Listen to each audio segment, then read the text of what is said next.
Hi guys, so in today's episode I'm going to be showing you guys how to make an extension cord out of an old Dyson. Now these are great vacuums to make extension cords out of because the cord on these is so long, and obviously the motor draws a lot of current, so it's going to be at least a number 14 wire in here. All you need is a couple simple parts. I've opted for these higher end plugs, male and female ends of the plugs, because eventually I'm going to probably swap this out to cab tire.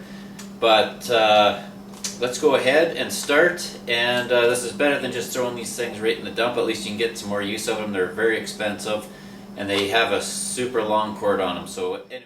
Okay, just before we get into things, you will need a few basic hand tools. You're going to need a pair of pliers, wire strippers, the applicable screwdrivers that are going to fit with your plugs, and your male and female end of your plugs. So these are Levington brand. They're a little heavier duty than some of the other plug options out there, but anyways, let's get at it.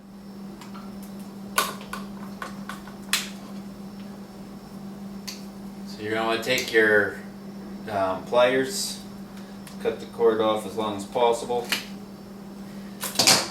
Vacuum at this point is completely useless.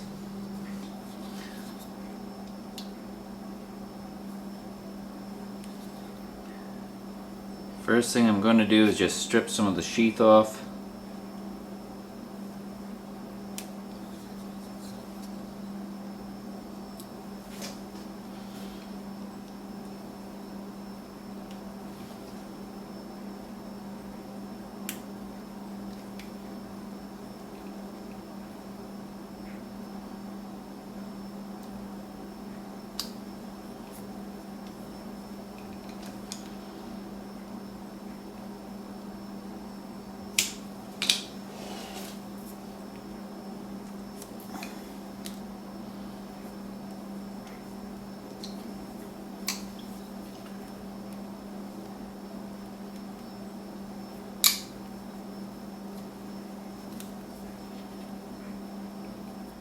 Before we go any further, I just wanted to show you something. So on the extension cord plug-in that I bought, we've got 3 prongs. On the Dyson, you've got 2.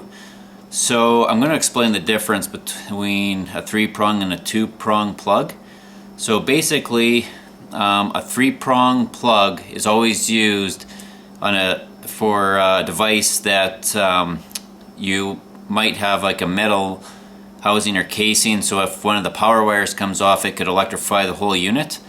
2-prong plug is used on things that have a plastic motor housing on it, and if a hot or a lead wire comes off inside, it won't electrify the entire unit and give you a shock. So if you've noticed, a lot of cheaper outdoor appliances like whippersnippers may only have a 2-prong plug because the whole thing's made out of plastic, whereas if you buy like an industrial drill, almost all of them will have like a 3-prong plug just because they have metal casings. So that's what the difference is. Now I am going to replace both ends with my 3-prong plug receptacles, even though it's only a 2-wire cord. I do not recommend doing this at home. The only reason I'm doing it is because I'm going to use cab tire later on, which is like a heavy duty super flexible cord for the extension, and I don't want to lose the other end of the plug because I'll just end up throwing it in a drawer and I won't be able to find it. So I'm going to replace both ends. However, with this specific cord, I do know that there is no ground on here, so I'm only going to be using it with very specific garden tools that I have, like our plastic whippersnipper and whatnot, and it's actually not a very safe thing to keep around, so I'll probably just throw it out as soon as cab tire becomes available. It's completely sold out. Their local store here, we haven't been able to get it for a while. So anyway, that's the difference between a 2-prong and a 3-prong plug. And like I said, I do not recommend doing what I'm doing here, except I'm doing this because I absolutely know what tools I can use with this cord, and no one else will be using it but me. But anyways, so that's the difference between a 2 and a 3 prong plug.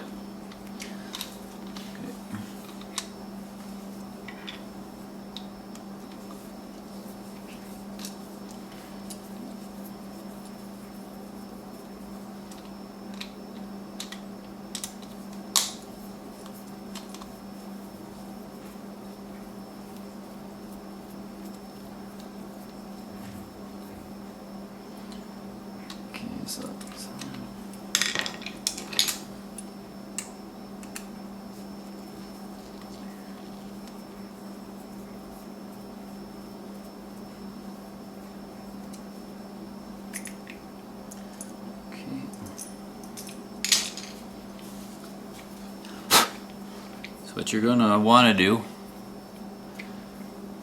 so this is the back end, put your wires through, and you just want enough. You can see in the end there, the cord actually fits fairly well. Just want enough so you can get that through, and then we'll clamp this back piece down here.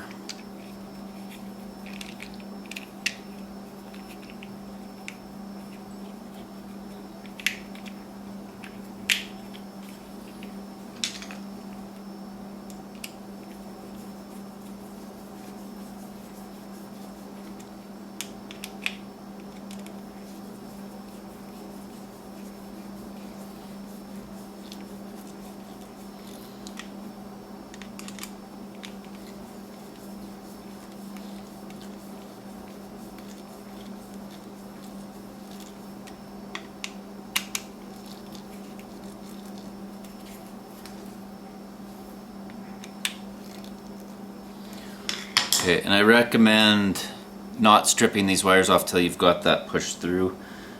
Now, okay, so now you've got these through. Next thing you're going to do is strip some wire off.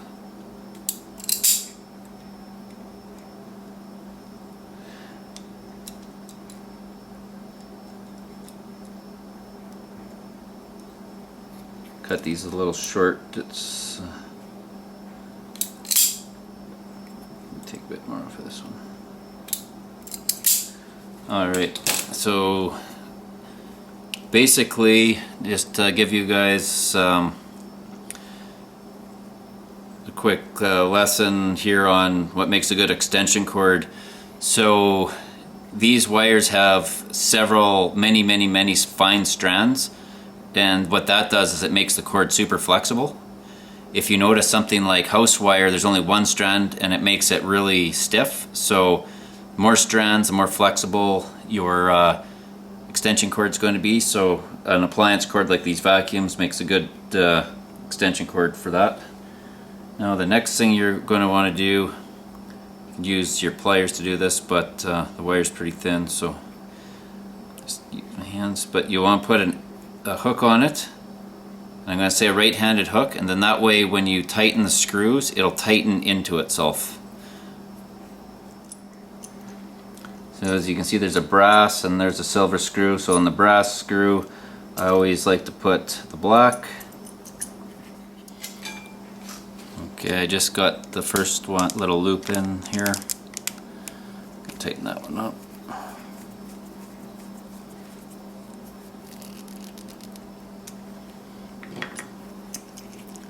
Second one.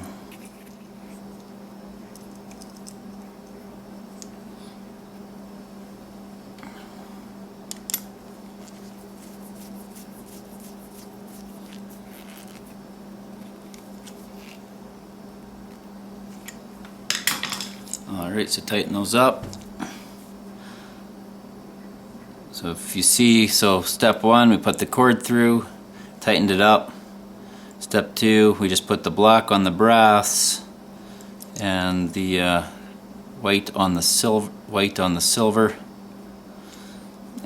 Now all you got to do is put this. Oh, yeah. If you notice, if we had the third wire, it would go to the green here, but this is just a 2-wire plug. So, so you got. Now we'll just put this in.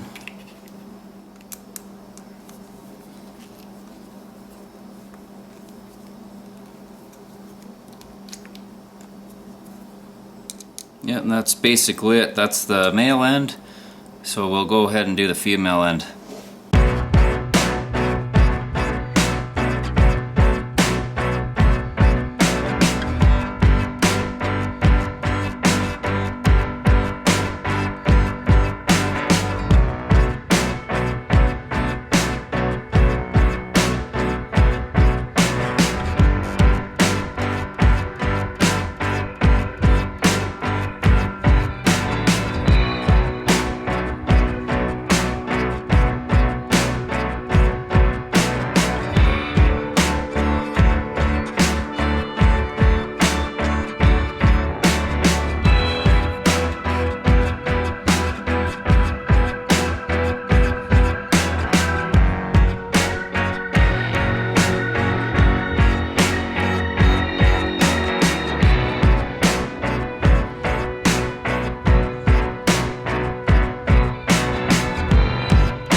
Alright guys, that's it. I've got a good 30-foot cord.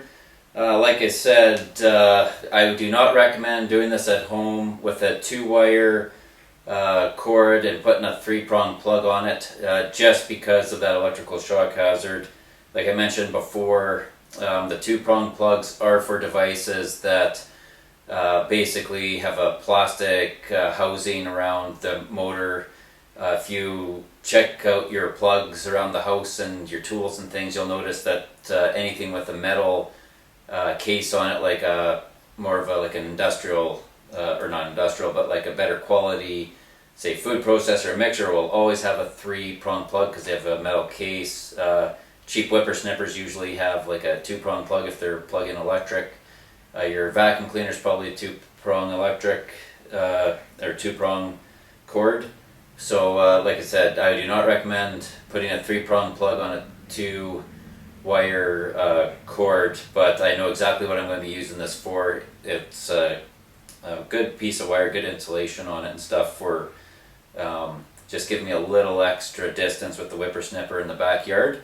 But I probably will end up changing this wire out with a piece of cab tire when I can get some of that. This just hasn't been in stock for so long, I'm kind of giving up on waiting for it. But I think when it comes in, I'll do a follow-up video to this and just replace these ends onto that cab tire. And in that video too, I'll talk about the size of wire and the length of the cable.